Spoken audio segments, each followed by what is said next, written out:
Hello guys. लो भाई, मैंने जैसे आप लोगों को बोला था कि हम लोगों ने magnetic field due to current carrying conductor हम लोग एक चैप्टर पढ़ रहे थे, तो मैंने उसकी पिछली वीडियो तक सिलेबस के अकॉर्डिंग सारी जो टॉपिक्स थे वो कवर किए थे, है ना। अब उन कवरिंग के बाद मैंने आप लोगों को साथ के साथ उस वीडियो में बोला था कि एक टॉपिक हम लोगों ने स्किप किया है जो सीबीएसई बोर्ड के हिसाब से इतना इम्पोर्टेंट नहीं है, ना ही सिलेबस में है, वो सिलेबस के अकॉर्डिंग नहीं है, बट वो मेंस में या नीट में, ठीक है, आप लोगों के एग्जाम के लिए यानी कि कंपटीशन एग्जाम्स के लिए वो आ जाता है वो कंसेप्ट, और साथ ही साथ उसके ऊपर कंसेप्चुअल क्वेश्चंस बन के आ जाते हैं सीबीएसई बोर्ड में, ठीक है। तो कंसेप्चुअल अगर क्वेश्चन आएंगे, अगर मुझे कंसेप्ट क्लियर होगा तो मैं बड़े आराम से उसको सॉल्व कर सकता हूँ। तो इसलिए मैंने ये सोचा कि चलो एक कवरिंग कर ली जाए, मन में आया कि ये वाला करवा देना चाहिए, ठीक है। वैसे लेकिन ये ध्यान रखना, सीबीएसई बोर्ड में प्रॉपर टॉपिक नहीं आएगा, इसके ऊपर कंसेप्चुअल बना के दे सकते हैं, कुछ भी दे सकते हैं, ना ही इसके ऊपर कोई न्यूमेरिकल दे सकते हैं वो। हाँ, न्यूमेरिकल भी आ सकता है, कोई बड़ी बात नहीं। चलो, क्या है magnetic field due to current carrying long cylinder, infinitely long cylinder कह सकते हैं, इनफाइनाइटली कर सकते हैं इसको, इनफाइनाइटली लॉन्ग सिलेंडर या सर्कुलर सिलेंडर के नाम से बुक में भी होगा। ओके, तो सिलेंडर दो टाइप से बन सकते हैं, एक टाइप बनेगा होलो और एक बनेगा सॉलिड। होलो का मतलब ये हो गया कि एक आप लोगों ने समझ लो एक मेटल शीट ली और उस शीट को क्या कर दिया, कवर अप कर दिया इस टाइप से। ये एक मेटल शीट हो गई, ये शीट ले ली और इसको क्या कर दिया, ऐसे करके क्या कर दिया, एक सिलेंड्रिकल फॉर्म बना दिया आपने। तो ये क्या बन गया, सिलेंड्रिकल फॉर्म, ठीक। तो अब हम पहले कर रहे हैं उसी की बात, सिलेंड्रिकल फॉर्म की, कि एक शीट को हम लोगों ने क्या कर दिया, सिलेंड्रिकल फॉर्म बना दी। तो ऑब्वियसली जो करंट होगा वो आउटर यानी कि सरफेस के ऊपर होगा। हम कहते हैं ये एक सिलेंडर हम कंसीडर कर लेते हैं, let us consider a cylinder of radius capital R. ये इसका एक्सिस बना देते हैं हम लोग,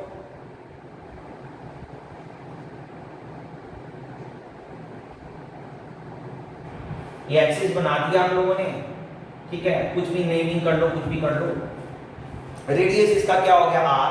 अब मैंने कहा क्योंकि एक मेटल शीट को हम लोगों ने सिलेंड्रिकल फॉर्म बना दी, अगर इसमें से अब करंट पास करेंगे तो अंदर करंट होगा या बाहर करंट होगा, ऑब्वियसली सरफेस पर होगा। यानी कि अगर ये यानी कि इसको अगर मैंने यूं शीट बना दिया था, तो जब शीट बनाएंगे तो जो करंट होगा, यानी कि ये यूं बना दिया, तो करंट जो होगा वो सरफेस पर होगा, ठीक है, अंदर की तरफ नहीं होगा, यानी कि ओनली सरफेस के ऊपर करंट जो है वो फ्लो करेगा, ठीक, सिंपल। अब हम कहते हैं कि अगर करंट कैरिंग कंडक्टर है, तो अगर आपको पता ही है राइट हैंड रूल क्या कहता है कि करंट कैरिंग कंडक्टर है, तो ये अगर करंट कैरिंग कंडक्टर है तो इसके अंदर से अगर करंट ऐसे पास हो रहा है तो ऑब्वियसली क्या होगा, करंट अगर इसमें से सरफेस के ऊपर पास हो रहा है, सारे करंट क्या है, सर्कुलर पे, यानी कि ऐसे नहीं हो रहा, ऐसे पास हो रहा है, यानी कि इस टाइप से ऊपर की तरफ, यानी कि यूं कह सकता हूं मैं, यहां पर उसको मैं खराब नहीं कर रहा, मैं कहता हूं इस सरफेस के ऊपर, ये ऊपर की तरफ क्या कर रहे हैं, करंट ऐसे पास हो रहा है, बाहर, अंदर नहीं, बाहर, ओनली सरफेस के ऊपर। ये करंट के क्या बन गए, आपकी डायरेक्शंस दिखा दी। तो अगर ये करंट कैरिंग कंडक्टर है तो ऑब्वियसली जो कर्व फिंगर है वो क्या शो करेगा, इसके चारों तरफ क्या बन जाएगी, मैग्नेटिक फील्ड क्रिएट होगी, ऑब्वियसली क्रिएट होगी, ये हम पढ़ चुके हैं कि मैग्नेटिक फील्ड भी क्रिएट होती है। तो अब उसके बारे में बात करते हैं कि वो मैग्नेटिक फील्ड तो क्रिएट होगी, तो मैं एक एम्पेरियन लूप, यानी कि क्योंकि मैंने एम्पेयर सर्किटल लॉ बताया था कि मैं उसी की बात कर रहा हूं, एम्पेयर सर्किटल लॉ कर रहे हैं हम, एक्चुअली एम्पेयर सर्किटल लॉ के अकॉर्डिंग हम इसको सॉल्व करेंगे, फाइंड करेंगे मैग्नेटिक फील्ड। तो अब हम क्या करते हैं, और आपको याद होगा एम्पेयर सर्किटल लॉ क्या कहता है कि एक एम्पेरियन लूप जो है वो बना दिया जाए, तो हम लोगों ने इसके चारों तरफ क्या बना दिया, एक एम्पेरियल लूप बना दिया, यानी करंट कैरी कंडक्टर एनक्लोज हो गया। अब करंट कैरी कंडक्टर एनक्लोज हो गया तो मैग्नेटिक फील्ड की ये डायरेक्शन है according to right hand thumb rule. ठीक है, राइट हैंड थंब रूल हम लोगों ने अप्लाई किया तो ये करंट की क्या हो गई, डायरेक्शन, सॉरी मैग्नेटिक फील्ड की क्या हो गई, डायरेक्शन हो गई। ओके, अब सेम वही फंडा कि एक अगर एलिमेंट डीएल एलिमेंट ले लें कहीं पर भी, तो अब हम क्या कर रहे हैं, आउटसाइड की बात कर रहे हैं। आउटसाइड यानी कि एक्सिस से मैं कहता हूं एक पॉइंट ले लिया P, हम उल्टा चल रहे हैं।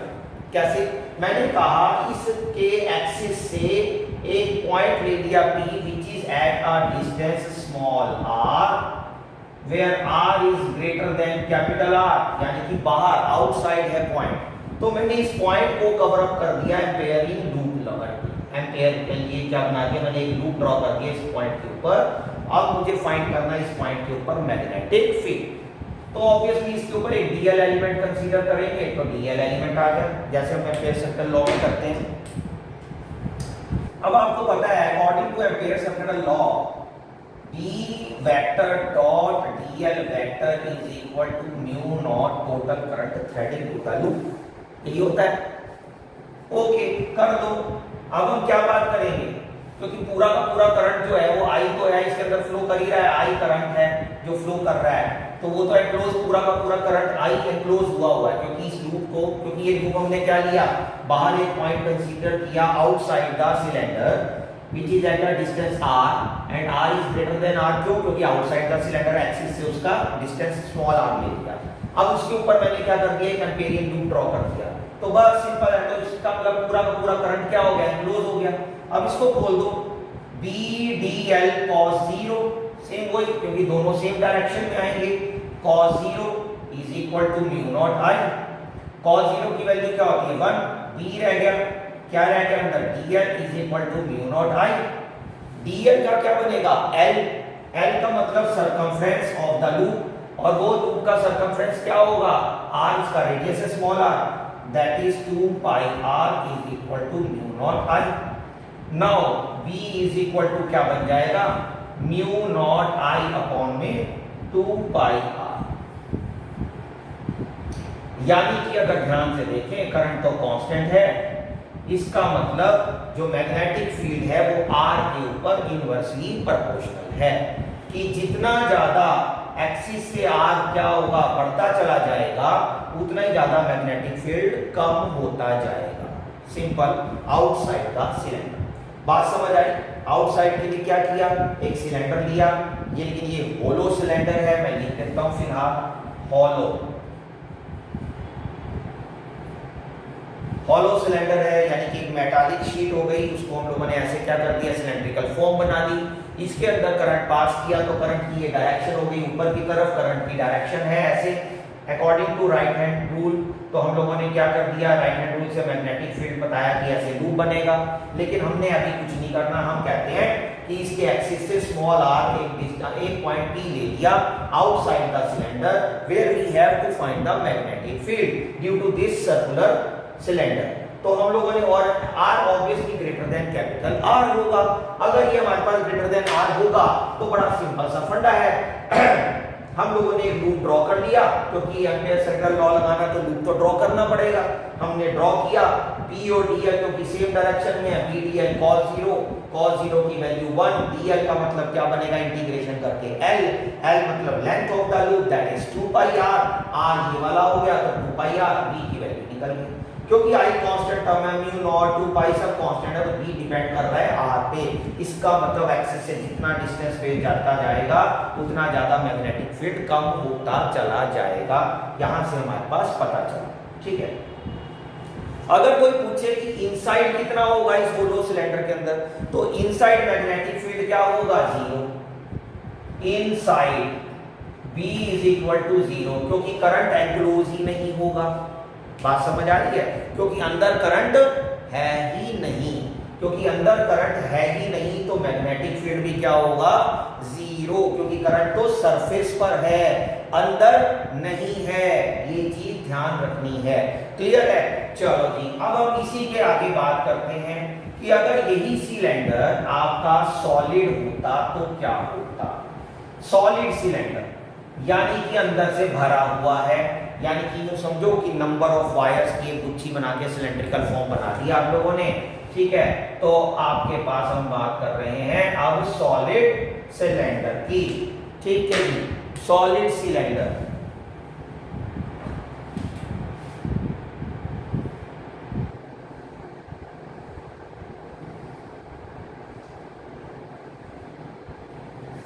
अब सॉलिड सिलेंडर है तो इसका मतलब फिर से मैं अब दिखा रहा हूं यहां पर, ध्यान से देखना।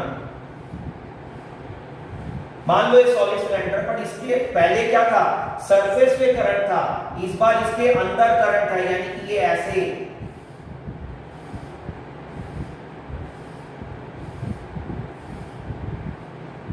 ये सारे करंट कैरिंग क्या है, ये वायर्स कह लो, कुछ कह लो, उसका एक गुच्छा बना लिया, कुछ भी कंसीडर कर सकते हो कि एक आपके पास ये क्या हो गया, सिलेंडर है। सॉलिड सिलेंडर के अकॉर्डिंग अगर वो कहता है फाइंड करना है मैग्नेटिक फील्ड, तो हम यूं लेकर चलेंगे, इसके अंदर नंबर ऑफ करंट कैरिंग क्या है, वायर्स दी हुई हैं, या कुछ भी कह सकते हैं, एलिमेंट कह सकते हो, कुछ भी कह सकते हो, यानी कि इस बार अंदर की तरफ करंट है, यानी पूरे के पूरे सिलेंडर के अंदर करंट जो है वो दौड़ रहा है सारी तरफ से, ठीक है। यानी कि मैं सब कहूं ये आपके पास क्या हो गया, एरिया ऑफ क्रॉस सेक्शन है, ये एक सॉलिड सिलेंडर बन गया। सॉलिड का मतलब देखो पूरा भरा पड़ा है, ये चीज सारी कंप्लीट है, तो सारे अंदर से ही करंट क्या आ रहे हैं, बाहर की तरफ निकल रहे हैं, ऊपर की तरफ हम लोगों ने इसकी डायरेक्शन ले ली, ठीक है, यानी कि पूरा का पूरा कवर है। पिछले वाले केस में होलो था, सिर्फ सरफेस के ऊपर करंट था, इसके अंदर करंट डिस्ट्रीब्यूट हुआ है, इक्वली डिस्ट्रीब्यूट हुआ है। अब हम वो लेट कर लेते हैं कि जो इक्वली डिस्ट्रीब्यूट करंट है वो फिर से हम लेट कर लेते हैं कि I is the current flowing through the cylinder, I the current I is equal to the current flowing through cylinder, यानी कि इक्वली डिस्ट्रीब्यूट हो रखा है। फिर वही बात, एक रेडियस क्या ले लिया, वही कैपिटल R। इस बार इनसाइड की बात करते हैं कि अगर वो कहता है इनसाइड बताओ कितना क्या होगा, करंट होगा, सॉरी मैग्नेटिक फील्ड होगी, तो मैंने फिर से एक्सिस ड्रॉ कर दिए, ठीक है। अब अगर अंदर की बात कर रहे हैं तो इस बार पॉइंट बाहर की जगह मैंने अंदर लेट कर लिया, ये पॉइंट क्या बना लिया मैंने, मान लो Q एक point area where we have to calculate the magnetic field due to this solid cylinder. तो अब पिछले वाले केस में इनसाइड क्या था, 0, क्योंकि there is no current enclosed, अंदर करंट नहीं था। अब करंट अंदर है, लेकिन सारे में अलग अलग जगह पर टोटल मिला के I है, टोटल I है, इस पूरे क्रॉस सेक्शन के अंदर करंट कितना है, I। तो मुझे इतने एरिया, तो पहले काम क्या करेंगे, एम्पियर सर्कल लॉ लगाने के लिए इसको एनक्लोज कर देंगे, तो वही एनक्लोज करेंगे, ये मैंने छोटा सा एनक्लोज कर दिया, एक पॉइंट P ले लिया, मैं ढंग से बना देता हूं, अब समझ तो आई क्या होगा, लो ये आ गया आपका, और ये सेंटर से इसका वही रेडियस स्मॉल r रेडियस ले लिया हम लोगों ने, वेयर r इसका मतलब क्या हो गया, now smaller than capital R, यानी कि इनसाइड द सिलेंडर हो गया। ये पॉइंट Q ले लिया जहां पर मुझे क्या निकालना है, फिर से मैग्नेटिक फील्ड। सेम वही है, मैग्नेटिक फील्ड अंदर की तरफ होगा तो वही है। अब वही बात वही है कि मैंने समझ लो इतने सारे करंट इसमें से निकल रहे हैं, उसका एक छोटा सा एलिमेंट कंसीडर कर लिया करंट का, तो ऑब्वियसली अगर करंट का छोटा सा भी एलिमेंट कंसीडर कर लोगे तो उसके चारों तरफ मैग्नेटिक फील्ड तो होगी, तो ऑब्वियसली वो मैग्नेटिक फील्ड मैंने यहाँ ड्रॉ कर दिया। सेम वही डीएल एलिमेंट होगा, सब कुछ होगा, ठीक है। तो अब क्या होगा, B dot dl is equal to mu naught I होगा या कुछ और I होगा, मैं टोटल करंट नहीं ले सकता, बात समझो, क्योंकि टोटल करंट पूरे सिलेंडर का है जो इक्वली डिस्ट्रीब्यूट होकर टोटल है, उसका मैंने छोटा सा हिस्सा जो है कंसीडर किया इनसाइड द सिलेंडर, तो ऑब्वियसली करंट भी उसके लिए क्या होगा, कुछ अलग होगा, स्मॉल करंट होगा, सारा करंट नहीं हो सकता। तो अब हम वो कैसे निकालेंगे, इसको यहीं छोड़ देते हैं, इसको मैं कह देता हूं I डैश, अब I नहीं लिख रहा, I डैश चाहिए मुझे, अब वो आई डैश कैसे निकालेंगे? पहली बार अगर पूरे के अकॉर्डिंग मैं कहता हूं पूरे इस क्रॉस सेक्शन के अंदर करंट कितना है I, तो हम यूं कहेंगे if I is the current जो है तो पूरे उसके क्रॉस सेक्शन के अंदर है तो क्रॉस सेक्शन का एरिया कितना होता है पाई आर स्क्वायर। तो इसका मतलब करंट पर यूनिट एरिया निकाल लेंगे। करंट पर यूनिट एरिया क्या होगा? करंट कितना फ्लो कर रहा है I पर यूनिट एरिया यानी पाई आर स्क्वायर। सिंपल है। अगर आपको सारी चीज का पूरा टोटल वैल्यू पता है, एक चीज के लिए निकालनी है तो यूनिटरी मेथड लगाते हैं, पर यूनिट इतना तो इसने के लिए कितना, सेम वही करा। मैंने पता है कि पूरा करंट इसके अंदर डिस्ट्रीब्यूट कितना I, तो इसका मतलब कितने एरिया में वो डिस्ट्रीब्यूट है पाई आर स्क्वायर में, तो पर यूनिट एरिया में कितना डिस्ट्रीब्यूट होगा I upon pi are square यानी पर यूनिट एरिया। अब I डैश क्या होगा? कितने एरिया के लिए ले रहे हैं I dash? Pi are square के लिए। तो ये पाई आर स्क्वायर कौन सा, यानी इस छोटे से का एरिया क्या होगा? Small pi are square. इस छोटे से का एरिया क्या होगा? क्योंकि इसका रेडियस क्या है? स्मॉल आर, तो इसका एरिया ऑफ क्रॉस सेक्शन क्या होगा? पाई आर स्क्वायर स्मॉल का, यानी कि पर यूनिट एरिया इतना, तो इतने के लिए कितना? आई बात समझ? एक यूनिट एरिया के लिए इतना करंट, तो इतने एरिया के लिए कितना करंट होगा, मुझे इसका करंट निकल जाएगा, क्योंकि मुझे इसका करंट ही तो बताना, इसमें से कितना करंट फ्लो कर रहा है। दैट इज आई डैश मैंने लेट किया था। तो बस पाई से पाई कैंसिल हो गया, I small r square upon are square हो गया। अब इसको उठाओ यहां पुट कर दो, सेम वही B d l cos zero is equal to mu naught I dash की जगह क्या हो जाएगा? इनटू में I r square upon capital R square. Dl का क्या बनेगा? ये cos जीरो की वैल्यू 1, डीएल का क्या बनेगा? एल, यानी कि एल का मतलब क्या होगा? इसका एरिया और सॉरी इसका circumference, that is 2 pi small r. जैसे पिछले वाले में हॉलो में बाहर था रेडियस तो 2 पाई आर स्मॉल लिखा था, अब इतने के लिए निकाल रहे हो तो ऑब्वियसली इसका सर्कमफ्रेंस आएगा 2 पाई आर। तो अब क्या होगा? Mu naught I r square upon capital R square. अब आपको निकालना क्या था? मैग्नेटिक फील्ड, तो mu naught I r square upon 2 pi r और कैपिटल आर स्क्वायर। आर से एक आर गया, ठीक है जी, तो आपके पास आंसर आ गया म्यू नॉट आई 2 pi capital R square into में स्मॉल आर। तो ये आपके पास वैल्यू आ गई। एक बार चेक कर लेते हैं, आई आर स्क्वायर हो गया, यहां से उठाया I r square upon are square, ठीक है, और वैल्यू लगाई 2 पाई आर, नीचे आ गया, एक आर से एक आर ही जाएगा, बाकी सब ठीक है। यहां से देखो क्या आया, ये जो बी है इसके ऊपर कैसे डिपेंड कर रहा है? डायरेक्टली, जबकि होलो वाले में वो क्या कर रहा था? इनवर्सली, और यहां क्या कर रहा है वो? Directly inside. ऑब्वियसली डायरेक्टली करेगा ना भाई। देखो बड़ा सिंपल सा लॉजिक, एलिमेंट भी तो स्मॉल लिया, अगर जितना स्मॉल एलिमेंट है उतनी ही उसके हिसाब से मैग्नेटिक फील्ड होगी। एलिमेंट बढ़ता चला जाएगा, मैग्नेटिक फील्ड बढ़ती चली जाएगी, लेकिन कहां तक बढ़ेगी?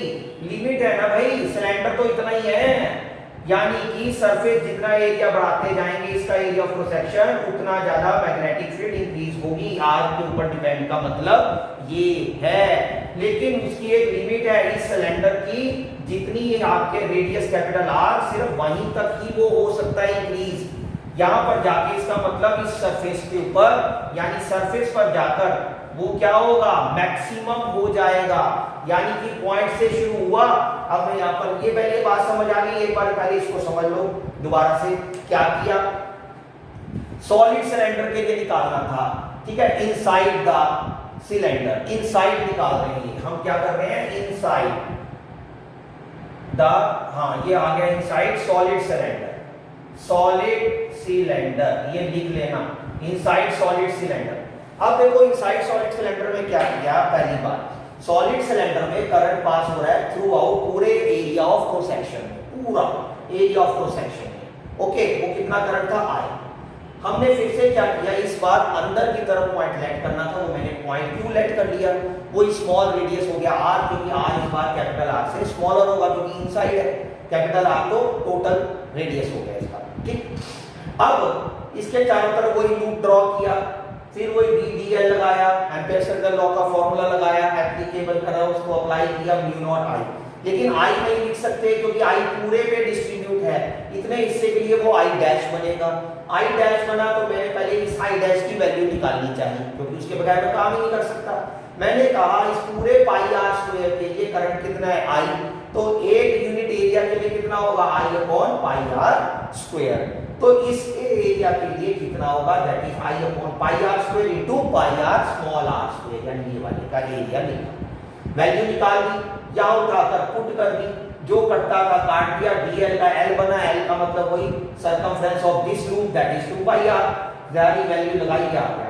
यहां क्या देखने को मिला कि ये जो b है प्रोपोर्शनल टू r है, स्मॉल r। अब आप कहोगे सर स्मॉल r, आपने तो पिछले वाले में कहा कि रेसिप्रोकल है और ये है क्या डायरेक्टली, तो देखो ना कंडीशंस भी तो अलग अलग हैं। वो आउटसाइड था और ये इनसाइड है। इनसाइड का मतलब क्या हो गया, इसमें अंदर करंट है लेकिन थोड़ा सा अगर एलिमेंट लेंगे तो ऑब्वियसली मैग्नेटिक फील्ड भी उस हिसाब से थोड़ी आएगी। जितना इसका रेडियस मैं बढ़ाता जाऊंगा एक्सिस से उतना ज्यादा क्या होता चला जाएगा, वो करंट भी इंक्रीज होता जाएगा और मैग्नेटिक फील्ड भी इंक्रीज होगा। ऐसे लेके चलो, ये एक सिलेंडर है, बड़ा सा बना के दिखा देते हैं। अब मैं कहता हूं एक्सिस से स्टार्ट हुए, ठीक है, एक्सिस पे सबसे मिनिमम मैग्नेटिक फील्ड होगा, जैसे जैसे बढ़ते चले जाएंगे वैसे वैसे मैग्नेटिक फील्ड बढ़ता चला जाएगा लूप के अकॉर्डिंग। और बड़ा लूप ले लिया और आर बड़ा हो गया, कहां तक बढ़ा सकते हो, सिर्फ सरफेस तक, यानी कि कैपिटल आर तक, यानी इस पॉइंट पर आकर वो मैक्सिमम हो जाएगा, बी क्या बन जाएगा, मैक्स हो जाएगा। आफ्टर दैट, यानी ये इनसाइड था, अब आउटसाइड की बात आ गई, यहां तक तो इनसाइड चल रहा है, अब सरफेस पे आ गया, अब आउटसाइड, बी यहां पर तो मैक्सिमम हुआ, अब आउटसाइड की बात करें तो जैसे जैसे पॉइंट अब क्या होगा, बाहर की तरफ बढ़ता चला जाएगा, यानी कि ये अब रेडियस बड़ा होता जाएगा। अब उल्टा होगा, अब मैग्नेटिक फील्ड डिक्रीज होता जाएगा, क्योंकि फॉर्मूला वही है, इनसाइड के लिए ये और आउटसाइड के लिए सेम वही फॉर्मूला जो अभी हम लोगों ने मेटल के लिए, उसके लिए होलो सिलेंडर के लिए फॉर्मूला निकाला था। वो क्या निकाला था हम लोगों ने, mu naught I upon 2 pi r, यानी कि वही फॉर्मूला लगेगा आउटसाइड। आउटसाइड के लिए फॉर्मूला सेम वही रहेगा, mu naught I upon 2 pi r. तो इसमें वही रेसिप्रोकल है, इसमें वही डायरेक्टली है, ये इनसाइड है और वो आउटसाइड। समझ आया? जब तक ये बढ़ता जाएगा, तो जब तक ये बढ़ता चला जाएगा इनसाइड, तो ये मैग्नेटिक फील्ड इंक्रीज होती जाएगी सरफेस पर मैक्सिमम, और जब उसके बाहर आ जाएंगे यानी होलो सिलेंडर पे, सॉरी होलो हो चाहे सॉलिड हो, दोनों के लिए केस बराबर हो जाएगा आउटसाइड के लिए। जब हम बाहर आते जाएंगे तो उतना ही वो डिक्रीज होता चला जाएगा। तो ये चीज है। तो अगर मैं इसका ग्राफ ड्रॉ करूं तो ग्राफ इसका कैसा बनेगा, कुछ ग्राफ इसका कुछ इस टाइप से बनेगा।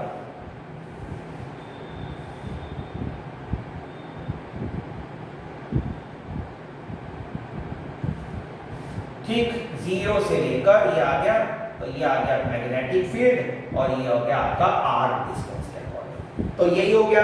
ये किसके लिए हुआ, इनसाइड से जब तक सरफेस तक आया, when r is equal to capital R, तो बी क्या बन गया, मैक्सिमम,